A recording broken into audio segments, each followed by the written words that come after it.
Feeling good, like I should. When in dark, I walk around the neighborhood.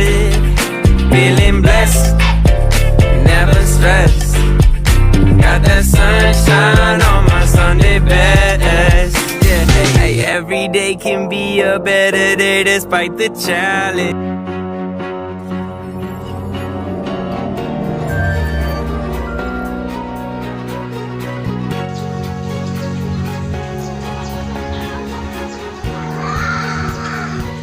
Kali ini saya akan menjelaskan tentang daur nitrogen. Daur nitrogen ada beberapa unsur pendukung seperti makhluk hidup, yaitu tumbuhan dan hewan. Dan faktor pendukung lainnya di dalam tanah adalah mikroorganisme atau bakteri. Nitrogen di dalam atmosfer adalah salah satu unsur terbesar, yaitu sekitar 80%. Makhluk hidup yang ada di dalam bumi tidak dapat langsung mengambil nitrogen secara langsung, karena nitrogen harus memerlukan energi yang sangat besar. Proses pemecahan nitrogen bebas dibantu dengan energi petir. Energi petir yang sangat besar akan mampu memicu reaksi nitrogen dan O2.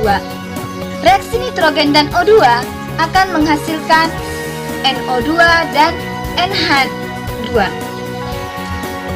Senyawa-senyawa tersebut akan turun bersama datangnya hujan sehingga masuk ke dalam lapisan tanah.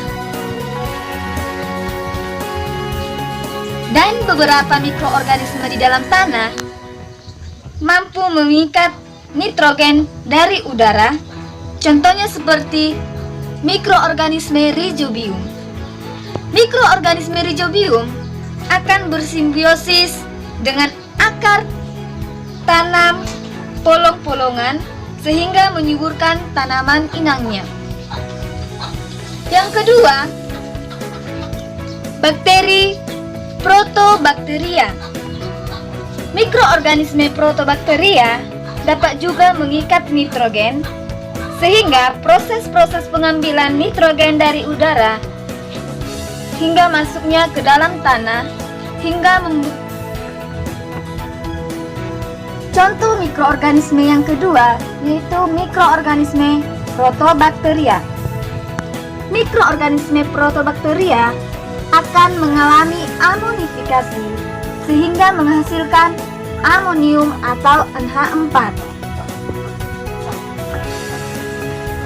Nitrogen yang ada di dalam tanah juga dapat didapatkan dari perombakan jasad makhluk hidup.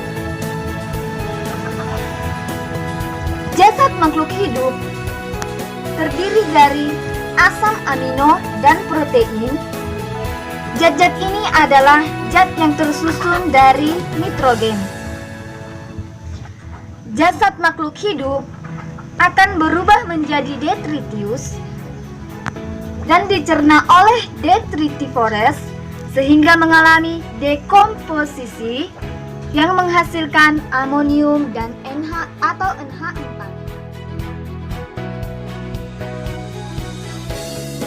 Amonium atau NH4 diubah menjadi NO2 oleh bakteri Nitrosomonas.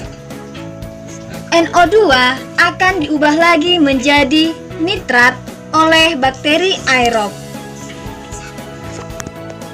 NO3 yang terbentuk diserap oleh tanaman untuk penyusunan makanan sehingga disebut dengan nitrifikasi. Ke tanah kekurangan oksigen, maka bakteri akan mengambil oksigen dari nitrat sehingga N dari NO3 akan kembali ke atmosfer.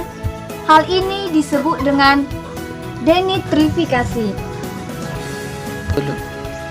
Jadi, kesimpulan dari daur nitrogen adalah daur nitrogen adanya proses dari O2 sehingga menghasilkan NO2 dan NH2 yang dibantu oleh makhluk hidup seperti tanaman dan hewan. Dan yang membantu daur nitrogen di dalam tanah adalah bakteri. Proses yang terjadi di dalam tanah terdapat 3, yaitu amonifikasi, nitrinifikasi, dan denitrifikasi. Sekian yang dapat saya paparkan tentang daur nitrogen. Terima kasih.